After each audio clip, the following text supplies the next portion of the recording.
ব্যস্ত হয়ে যাচ্ছি। এ যুবকেরা, এই নামাজটা প্রতিষ্ঠা করার জন্য, রোজাটাকে কায়েম করার জন্য আল্লাহ নবী সাহাবা হুজুরেরা কত কষ্ট, কত মেহনত করেছিল। আল্লাহ নবী সাহাবারা এই নামাজটাকে কায়েম করার জন্য আমার রাসূলুল্লাহ কত কষ্ট করেছিল। আমার নবী পাক সাল্লাল্লাহু আলাইহি ওয়াসাল্লাম যখন মক্কার মানুষদের কাছে ইসলামের দাওয়াত দিয়েছিল, মক্কার মানুষেরা আল্লাহ নবীকে মানল না। মক্কার মানুষেরা আমার রাসূলুল্লাহকে পাগল বলতো, আমার নবী পাককে পাগল বলতো, আমার নবী পাককে পাথর ছুঁড়ে ছুঁড়ে মারতো।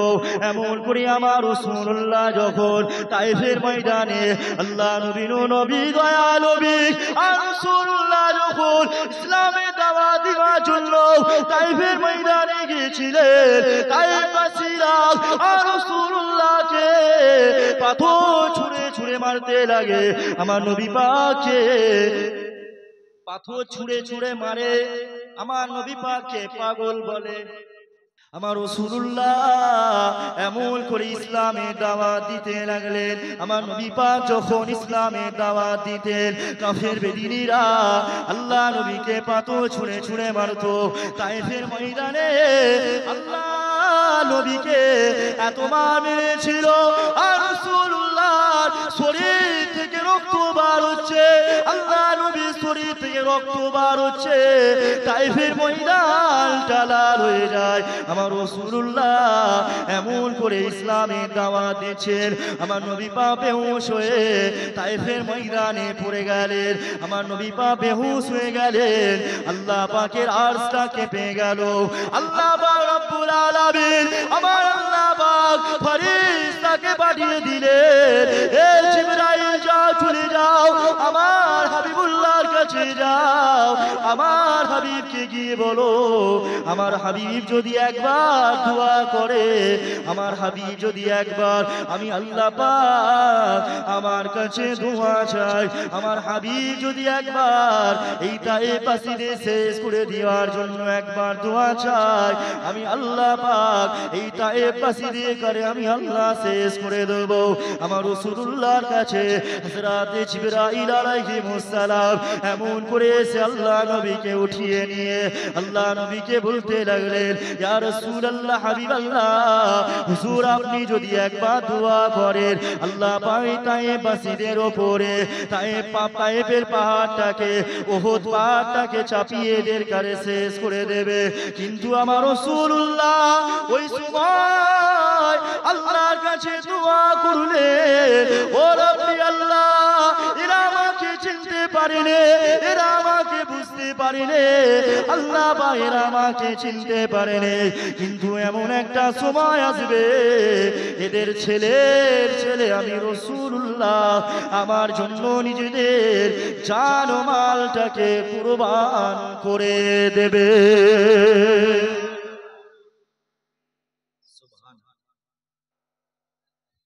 জান মাল সবকিছু কুরবান করে দেবে।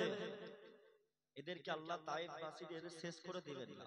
অত সহজে বাপ ইসলাম আসেনি। ইসলাম অনেক কষ্ট, অনেক মেহনত করেইছে। আর সেই ইসলামকে নিয়ে তুমি আমি এখন ছেলে খেলামো করছি, বুঝতে পারছেন না? সেই ইসলামকে নিয়ে আমরা কি করছি? ছেলে খেলামো করছি। সব সব ছেড়ে নামাজ রোজা হজ সব ছেড়ে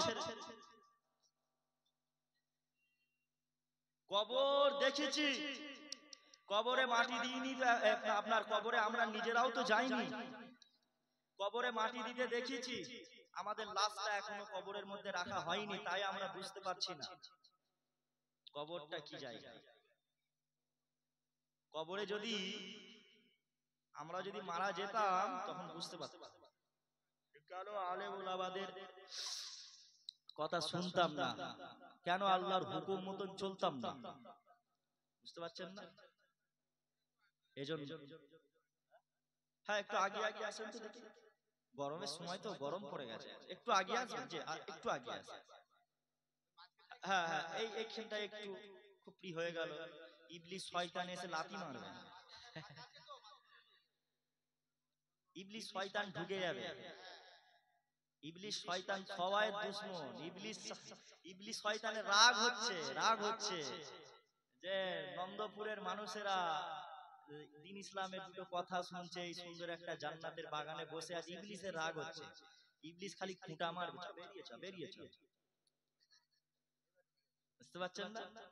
এজন্য ভর্তি করে, সুন্দর লাগে। হ্যাঁ, একবার দরুদ শরীফ আল্লাহুম্মা সাল্লি আলা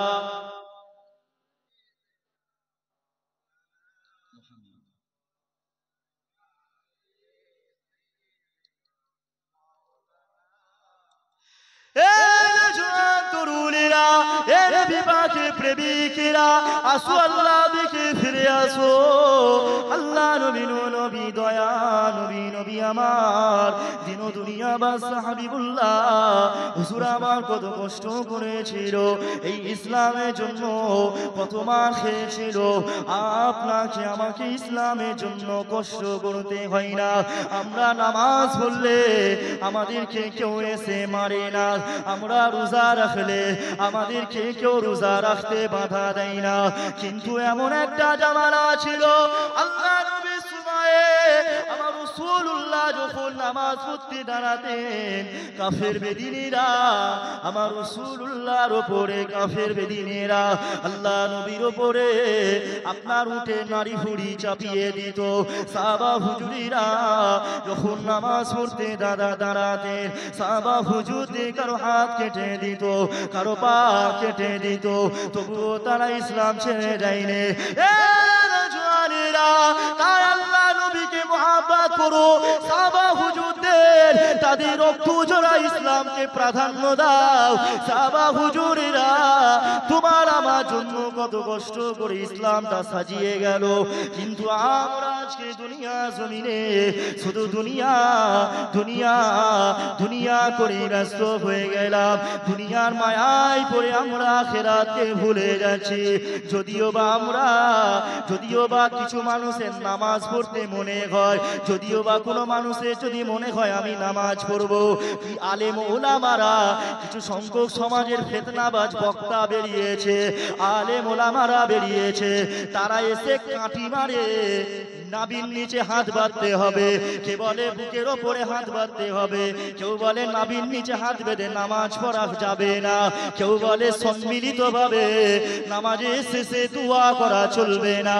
কোন আলেম এসে আবার বলে গোল টুপি পরা সুন্নাত, কোন আলেম এসে বলে লম্বা টুপি পরা সুন্নাত, কোন আলেম এসে বলে চ্যাপ্টা টুপি পরা সুন্নাত। এমন করে আলেম ওলামারা বক্তারা ফিতনা করতেছে, এমন করে সেই ফিতনার মধ্যে আমরা জড়িয়ে যাচ্ছি। কোনটা মানবো কোনটা ছাড়বো? এক আলেম এটা বলছে ঠিক, অপর আলেম এটা বলছে ভুল, কি মানবো?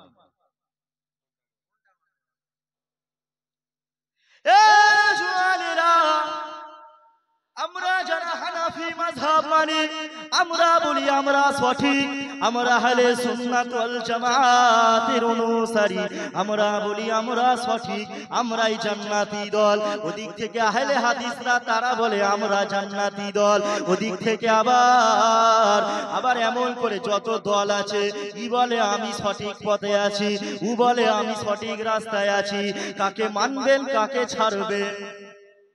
এই যে আমাদের নিজেদের মধ্যে দলাদলি, এই যে আমাদের নিজেদের মধ্যে মারামারি, এই যে আলেমে খিলাখিলি, আল্লাহ পাক জানিয়ে দিয়েছে।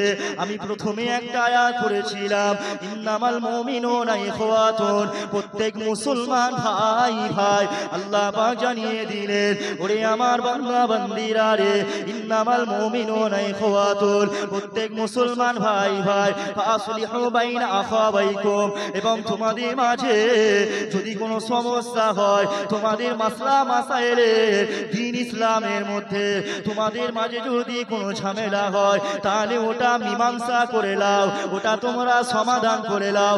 দলাদলি করো না, কিলাকিলি করো না, মারামারি করো না। এমন করে ওয়াত্তাকুল্লাহ, আল্লাহকে ভয় করো, লাআল্লাকুম তুরহামুন, যাতে তোমরা আল্লাহর অনুগ্রহ প্রাপ্ত হতে পারো। তাহলে আল্লাহ বললেন বললেন মুসলমান ভাই ভাই, কিন্তু আজকে আমরা মুসলমান সবাই দাবি করছি, নিজেদের মধ্যে মারামারি করছি, নিজেদের মধ্যে খিলাখিলি করছি। আলেম ওলামারা এক আলেম অপর আলেমকে দেখতে পারে না, এক আলেম অপর আলেমের নিয়ে গীবত করে, পরনিন্দা পরচর্চা করে, কোন মাসলা মাসাইলের বিষয়ে বিভেদ হলে সেটা মীমাংসা করে না, মুনাজারা করে না, যত লাপালাপি সব আপনার মাইকে উঠেই হয়ে যায়। এ যুবকের আব্বারা তরুণেরা, এমন করে আল্লাহ পাক আল্লাহ নবী জানিয়ে দিলেন, এমন করে আমরা আমাদের এই যে আল্লাহ পাক আমাদেরকে বললেন তোমরা ভাই ভাই হয়ে যাও, ওয়ালা তাদাবারু, আমার রাসূলুল্লাহ সাহাবা হুজুরদের জানিয়ে দিলেন বাবা সাহাবারা ওয়ালা তাদাবারু,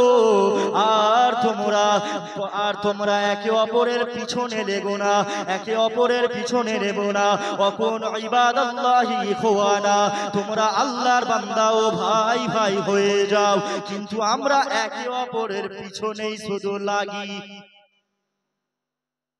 আমরা একে অপরের খালি পিছনে লাগি। তুমি খারাপ আমি ভালো, তুমি খারাপ আমি ভালো, খালি আমরা দলাদলি মারামারি খিলাখিলি হচ্ছে।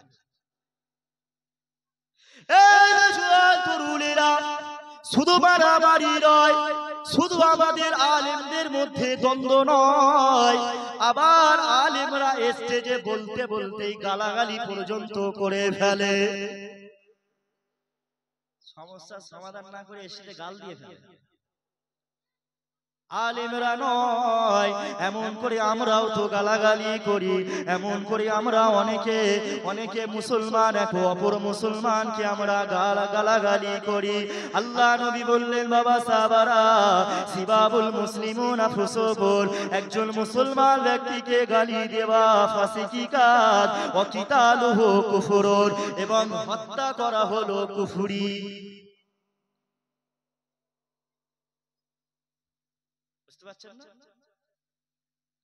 শুধু জীবিতদের গালাগালি করা যাবে না তা নয়, মৃত ব্যক্তিদেরও গালাগালি করা যাবে।